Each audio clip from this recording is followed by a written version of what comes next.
Le Zoom écho d'Europe 1 matin avec Axel de Tarlet. Bonjour Axel. Bonjour Bruce. Alors l'info du matin, l'une des infos du matin, c'est que le gouvernement va réduire donc de 14 milliards d'euros la dépense publique l'année prochaine. Alors ces chiffres sont parfois un peu abstraits. Ce qu'on peut dire, c'est que c'est le plus gros effort jamais réalisé sous la Ve République. Ça veut dire que le gouvernement s'attaque sérieusement à la dépense publique. Eh ben écoutez, les choses commencent à devenir sérieuses en effet, puisque le problème, on le sait, c'est la dépense. Augmenter les impôts, ça tout le monde sait le faire, c'est facile. En revanche, ce qui est compliqué, c'est de réduire la dépense publique. Eh bien, on commence à avoir des chiffres qui parlent, puisqu'en 2014, par exemple, la dépense du ministère de l'écologie va être réduite de 7%. D'ailleurs, les écologistes sont furieux.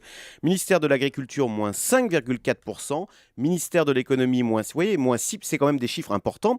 Et puis, on s'attaque également aux agences parapubliques, tout ce qui est agence pour l'eau, agence pour l'environnement, agence pour le cinéma. Il faut savoir qu'en 5 ans, les effectifs de ces agences ont augmenté de 6%. Eh bien là, stop! On coupe le robinet, on referme le robinet. Le budget de ces agences va être réduit de 4% l'année prochaine. Donc la fameuse réforme de l'État est en marche. Alors, c'est vrai que jusqu'à présent, on avait beaucoup reproché à ce gouvernement, comme au précédent, d'utiliser la méthode du rabot. C'est-à-dire que plutôt que de tailler à la hache, de dire on supprime tel ou tel truc, on a demandé un peu d'effort à tout le monde. Eh bien là, en 2014, c'est différent.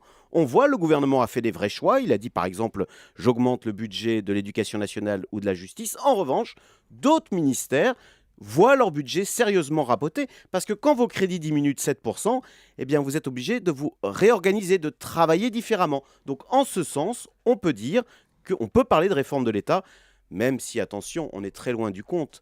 Je rappelle que si l'État français était géré comme l'État allemand, nous dépenserions 200 milliards de moins.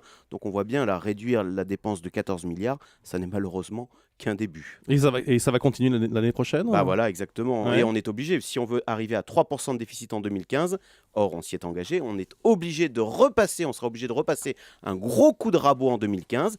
Mais qui sait, si on continue comme ça chaque année un gros coup de rabot, eh bien on finira bien par dompter cette dépense publique. La personnalité du jour. C'est le ministre japonais de l'économie qui explique pourquoi les banques japonaises ont échappé au carnage des subprimes en 2008.